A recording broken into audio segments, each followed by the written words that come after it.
तो आज का जो टॉपिक है वो क्या है बेटा, ध्यान इधर, expression of electric field intensity. This is electric field intensity on equatorial line of dipole, equatorial line of dipole. ठीक है, तो वही काम करने वाले। फिर से ध्यान दें, यहाँ पे स्टार्टिंग में देखो, पहले कोई नहीं लिखेगा, पहले सिर्फ समझेंगे सारे बच्चे। ठीक है, तो सबसे पहले हमें क्या करना है, एक डाइपोल क्रिएट करनी है, एक नेगेटिव चार्ज लेना है और एक पॉजिटिव चार्ज लेना है। मेरे ख्याल से इतना दिख रहा होगा सही बच्चों को अच्छे से।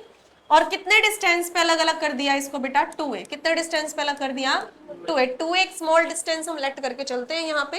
ठीक है, और एक बीचों बीच इसके एक पॉइंट लेते हैं जिसको हम क्या बोलते हैं, o। क्या बोलते हैं बेटा, o। ऐसा क्यों करेंगे, क्योंकि ऑफ कोर्स 2a इसलिए लिया ताकि जब हमें हाफ हाफ करना पड़े तो प्रॉपर वैल्यू a और a हो जाए। अगर a लेते तो a/2 होती ना, अब 2a लिए तो क्या होगी, a। एक कंप्लीट नंबर मिल गया ना हमको। अब हमें क्या करना है, ध्यान देना, एक्सियल लाइन थी तब भी हमने यही किया था। सबसे पहले क्या क्रिएट की थी बेटा, डाइपोल, है ना।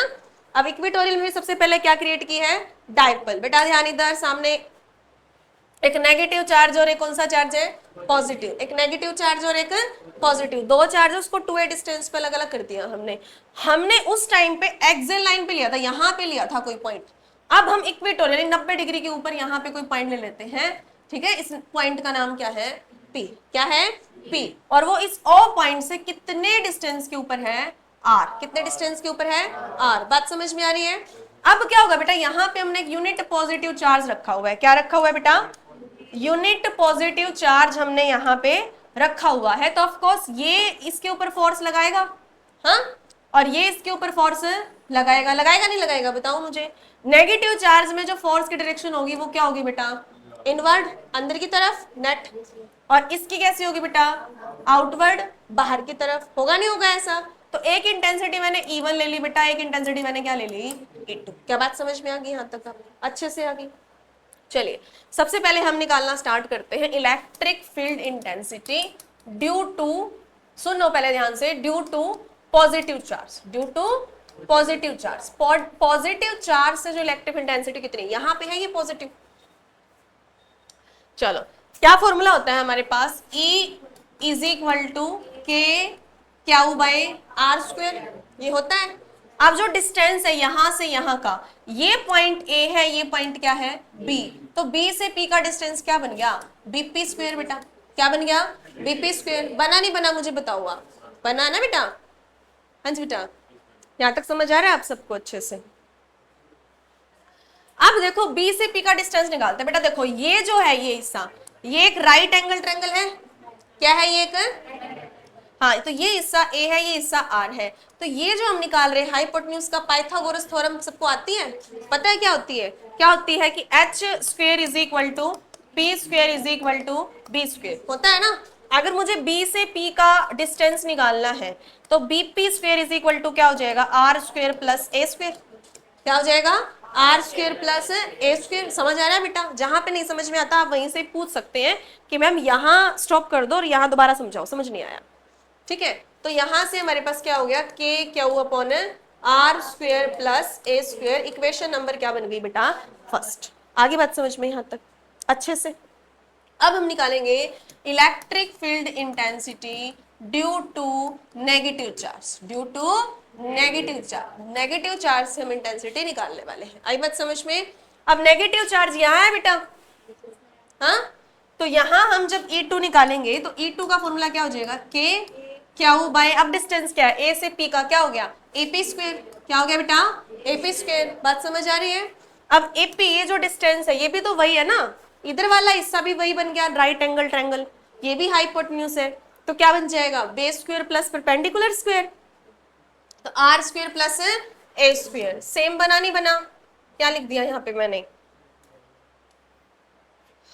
तो यहां बन गया K Q upon R square plus A square. आप थोड़ा सा प्रकाश डालें इसके ऊपर, क्या आपको ये दोनों इक्वेशन सेम नहीं दिख रही, बताओ। ये भी K Q upon R square plus A square और ये भी K Q upon R square plus A square. तो इस बात से क्या साबित होता है, इस बात से ये साबित होता है कि E1 किसके इक्वल है बेटा, E2 के। क्या बात समझ में आ रही है, अच्छे से समझ आ रही है, हाँ, लिख लो बस अब इतना। अब आप हाफ पार्ट हमारा एक्सप्रेशन का हो गया है, इसको आप डिटेल में अच्छे से लिखो, जैसे समझ आता नहीं आता मुझे बताओ। ये जो हिस्सा है ये मैग्नीट्यूड है ई का, और ये मैग्नीट्यूड में ये वैल्यू क्या हो चुकी है, इक्वल। मैग्नीट्यूड में ये वैल्यू क्या हो चुकी है बेटा, इक्वल हो चुकी है मैग्नीट्यूड में ये वैल्यू। लिख लिया सबने इतना? चलो अब इसको ना थोड़ा और अच्छे से समझते हैं इस डायग्राम्स को। क्या ये पार्ट भी सबको समझ आया हुआ है, ये वाला इधर वाला हिस्सा? यहां से एक बार दोबारा अच्छे से समझते हैं, आपको समझ आएगा।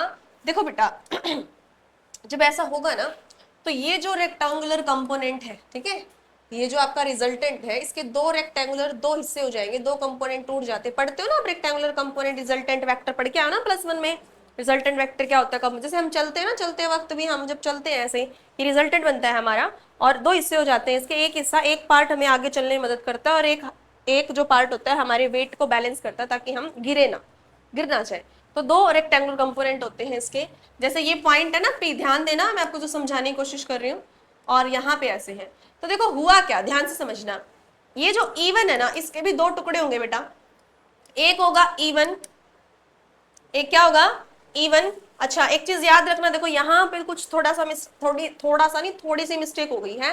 नेगेटिव चार्ज वाले को हमने क्या लिया हुआ है, E1, और पॉजिटिव चार्ज वाले को मैंने क्या लिया हुआ है, E2। तो यहाँ पे जो मैंने पॉजिटिव चार्ज रखा है, तो ये E2 हो जाएगा, और ये क्या हो जाएगा, E1। क्या हो जाएगा, E1। क्या बात समझ में आ रही है आपको अच्छे से?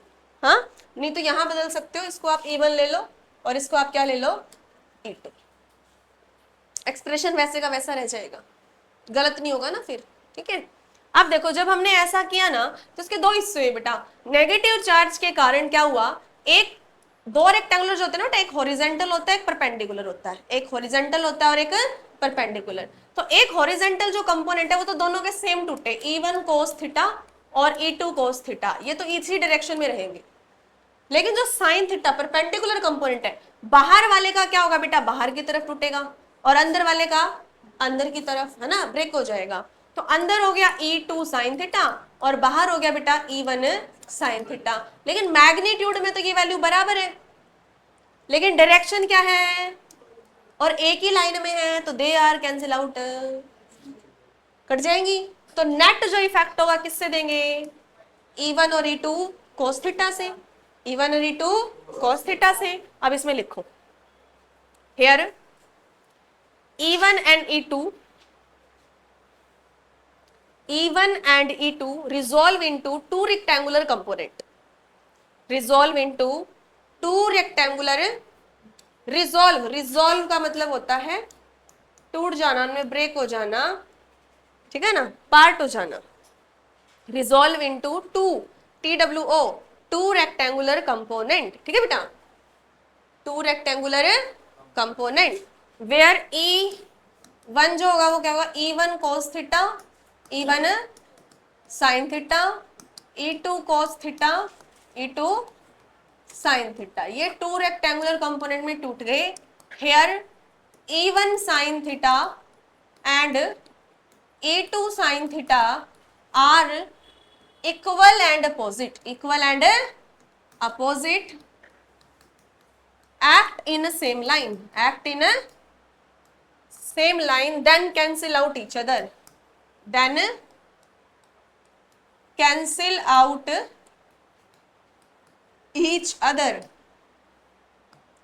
ठीक है, कट जाएगा। देन या हेंस कर लो, hence net resultant electric field intensity is given by क्या हुआ बेटा, क्या रह गया, equal and opposite, act in same line, then cancel out each other, ठीक है। तो नेट इलेक्ट्रिक इंटेंसिटी किससे दोगे बेटा, E इज इक्वल टू क्या हो जाएगी, E1 cos theta plus E2 cos theta. अब E1 और E2 तो बराबर है, तो E2 की जगह पे मैं क्या रख सकती हूँ बेटा, E1 रख सकते हैं, लिख सकते हैं, मुझे बता दो। और E1 cos थीटा क्या हो जाएगा, 2E1 cos थीटा। तो E इज इक्वल टू क्या होगी, 2E1 cos theta, 2E1 cos theta. ये E की वैल्यू आ चुकी है नेट। अब यहाँ क्या करेंगे, पहले इतना लिख लो फिर समझाएंगे आपको। देखो 2 मल्टीप्लाई में E1 की वैल्यू कितनी है बेटा, क्या हुआ अपॉन के, क्या हुआ upon R square plus A square, क्या ये थी बेटा। अब एक मुझे बात बता दो, कोस थीटा क्या होता है, बेस बाय हाइपोटेन्यूज यानी B by H. Cos theta क्या होता है, और हमने जो ट्रायंगल बना हुआ था अपना राइट एंगल ऐसे एक साइड का, ठीक है, ये हिस्सा आर था, ये हिस्सा क्या था ए, और इसका जो स्क्वायर निकाला था वो आर स्क्वायर प्लस क्या निकाला था, बिना स्क्वायर के क्या आ जाएगा इसके ऊपर रूट। तो मतलब बी बेस क्या है इसमें ए, और रूट क्या है R square plus A square, ये एच हो गया। समझ आ रही है बात। तो यहाँ देखो a डिवाइड बाय में क्या हो जाएगा R square plus A square, root को हम पावर 1/2 लिख सकते हैं, लिख सकते हैं, लिख सकते हैं, बताओ मुझे। अब यहां से क्या हो जाएगा, देखो क्यू इंटू 2a क्या हो जाएगी डाइपोल मोमेंट, क्या हो जाएगी डाइपोल मोमेंट, ये पावर 1 और 1/2 कितनी पावर हो जाएगी बेटा 3/2, क्या आ जाएगी, बस ये एक्सप्रेशन हो गया आपका, लिख लो। इसमें k की वैल्यू रखेंगे आगे।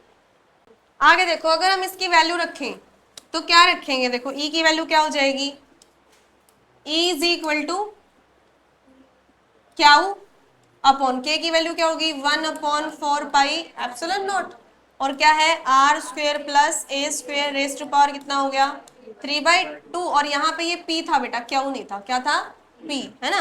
अब अगर मान लो r बहुत ज्यादा हो और 2a बहुत क्या हो कम, देन ए स्क्वेयर इज क्या हो जाएगा बेटा नेग्लेक्टेड, ए स्क्वेयर क्या हो जाएगा नेग्लेक्टेड। तो e इज इक्वल टू क्या हो जाएगा p डिवाइड बाय में 4 पाई एप्सिलॉन नॉट, क्या होगा बेटा ये वाला हिस्सा 0 हो जाएगा, ये वाला हिस्सा क्या हो जाएगा, तो ये पावर मल्टीप्लाई में चलेगी तो 2 से 2 क्या हो गया, तो E इज इक्वल टू क्या बच गया P divide by 4 pi epsilon naught R cube, बचा नहीं बचा, नहीं तो इसको शॉर्टकट में KP भी लिख सकते थे ना। तो यहां से भी क्या आया बेटा कि E inversely proportional to R cube. लो ये तब से रख रखा अपन ने, इसका यूज नहीं करा भाई, ऊपर जाएंगे ना तब इसका यूज करेंगे।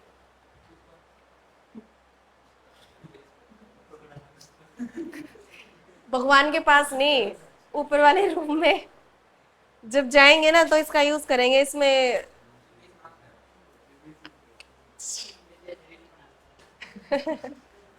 अच्छा लिख लिया आप सबने।